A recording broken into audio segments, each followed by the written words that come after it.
Hi, my tubies. Yes, you have me live here.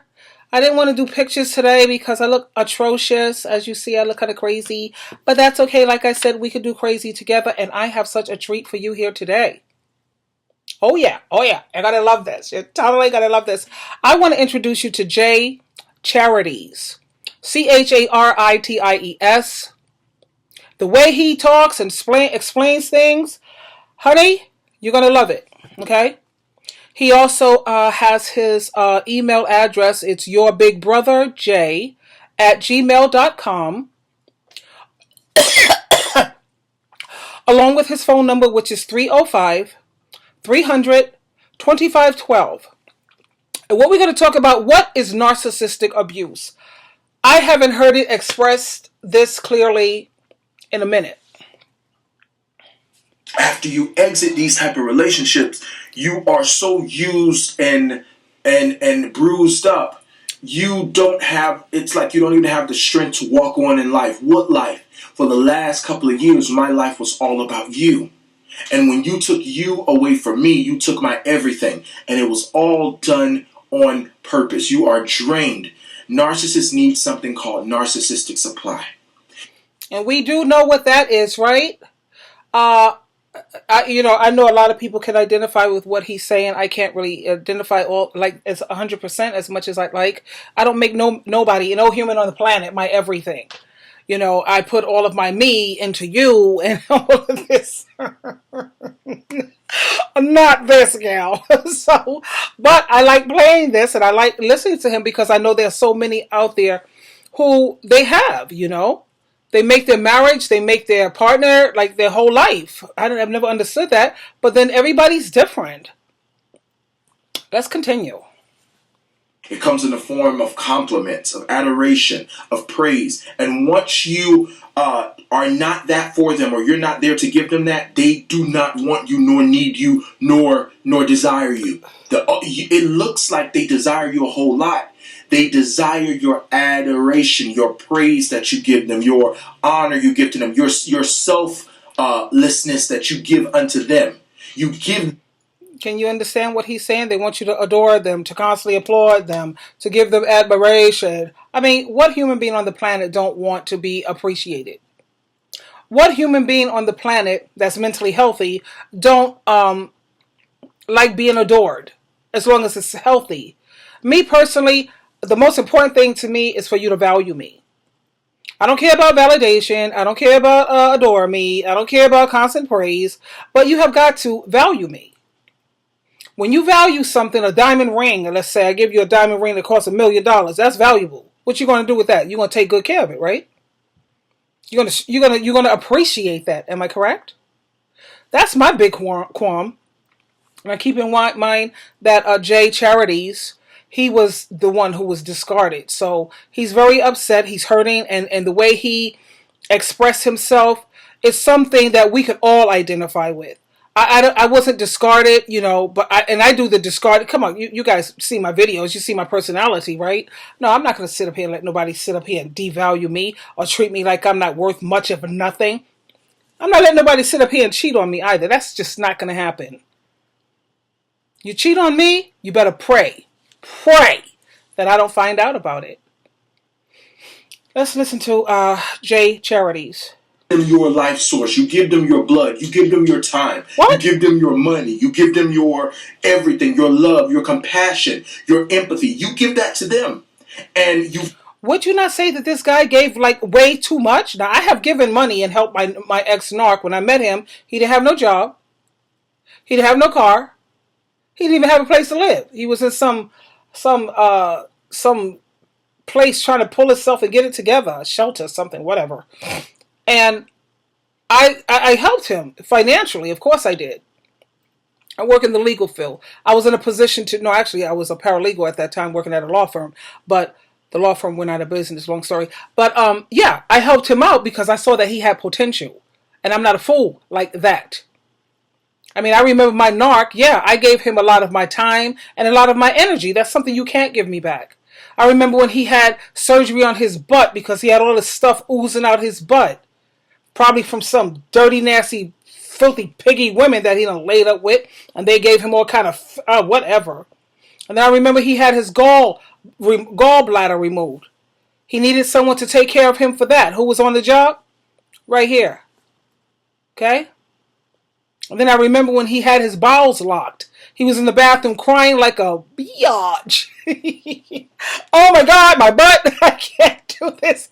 And I had to call the ambulance, and I had to go to the hospital, and I had to work with them putting enemas and make sure he had a bowel movement, and he blew up the hospital room. It was horrible. And me seeing him sitting on this tool, I saw him at his worst. Okay? Now we got the butt surgery, we got the gallbladder, and here's the big one. He had prostate cancer. He would have never known he had prostate cancer if God didn't bless him with having me in his life. You think he'd appreciate that? He had to go into radiation. They got the cancer. They killed it. Hopefully it's lying dormant or whatever, but he keeps smoking crack and keep laying up with these dirty, nasty pigs. But where were all these clowns when he was going through all of that? Where were they when he didn't have nothing but $50 a month and a cigarette habit? But what this guy gave, he gave his blood, he gave his heart, he gave his mind, he gave his soul. I gave him some paper and a little time and energy. You can't get that back. But this guy, man, I could see why he's upset and he's hurt. Feel like it would make them want you back. They will see how much you appreciate them, and that will make them want to love you back. No. As a matter of fact, the more you give to them, the more their evil within says, yes, I'm drinking blood. Oh! And they don't mind speeding up the process. Come on, let me drain you of everything you got, because I can't wait to get to my next target or my next victim. Because even while you're with them, you're not enough. Date a narcissist. No, I agree with him on that point exactly. Even though you've done so much for them and you're with them, you're never going to be enough. I remember my narc, he was always looking at this, lusting after that. And I mean, everybody looks. You and I know that we're human. We look. I'm a girl. I'm not gay. No offense, not whatever. I'm not gay, but I look at other women too. But it's the way you do things. When you look so hard and you get stuck, and you as the woman, he's looking long enough to undress her in his mind. It's just rude. It's disrespectful.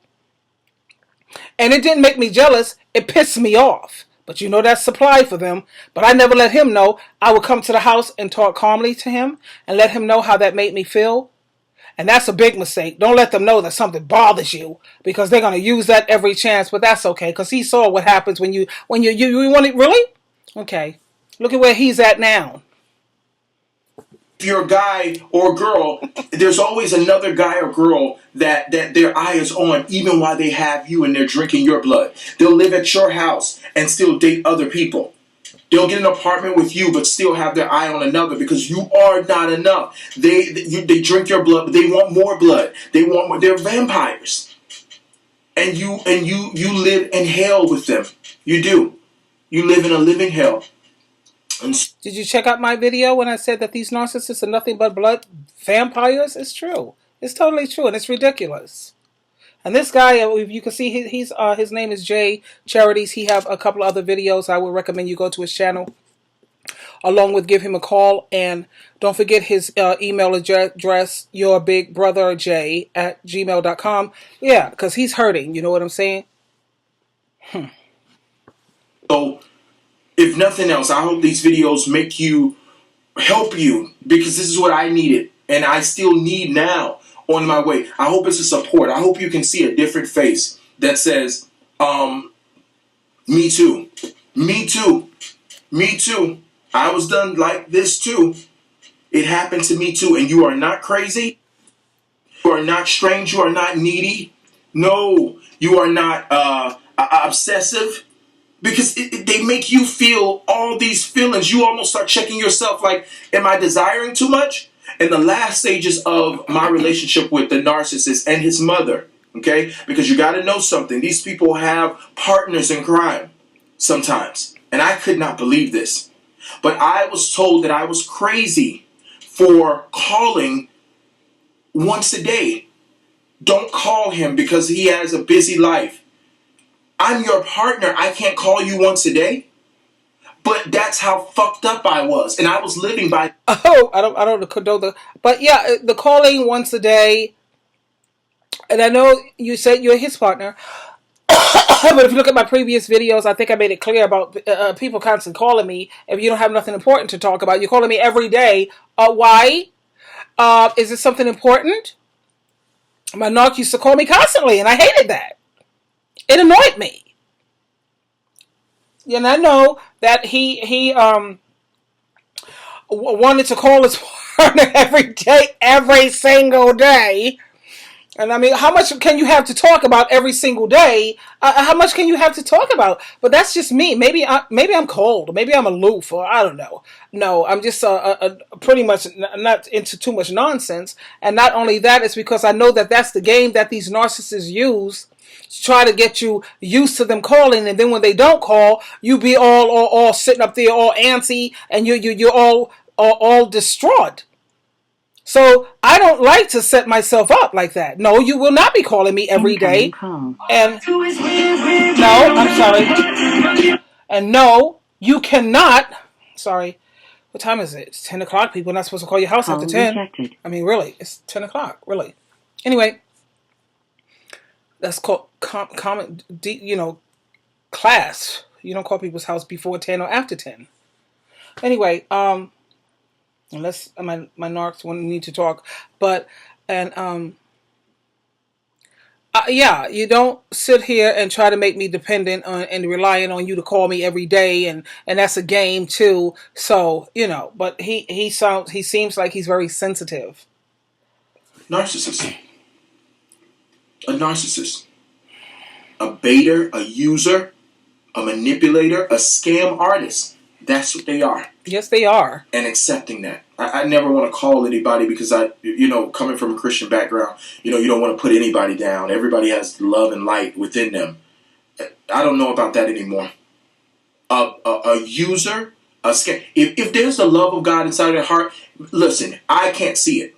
And I don't feel it. and their actions do not show love of God. So I'm not going to sit here and keep telling myself, because I was talking to some friends won't even get you. Some friends will understand you and they'll take up for you and they'll say, damn, he or she doesn't have the right to do that to you. And then you got other people that want to say, well, everybody has the love of God in their heart. Let's walk in forgiveness. Let's pray for them. I'm not praying for them. I don't see the fucking love. No, I hear what you're saying. Yo, kid, I hear you. I don't see the love and all the godliness in my narc either. I saw him mirroring me. I saw him pretending that he wanted to live a Christian lifestyle. Nothing was reaching his heart. I mean, nothing. Because the moment he got back out there, the moment he did everything that he knew God frowned on. So all of that stuff that he was learning and sitting through the Bible study and going to the meetings and all, it was all an act. It was just an act.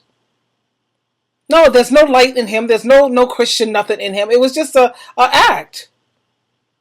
But I'm not feeling like he does 100%, because I do pray for my narc. I pray that God helps him to wake up and see the light and help him to get his life on track.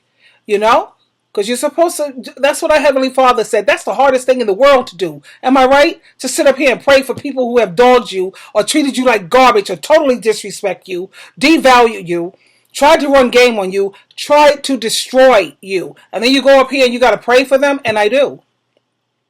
I pray that God opens his eyes and help him to get his life in order and to draw him close to Jesus Christ. If his heart is good, got any good in it, if he got any ounce of good in him, may God draw him to his son Jesus Christ. And that's the way I pray for him.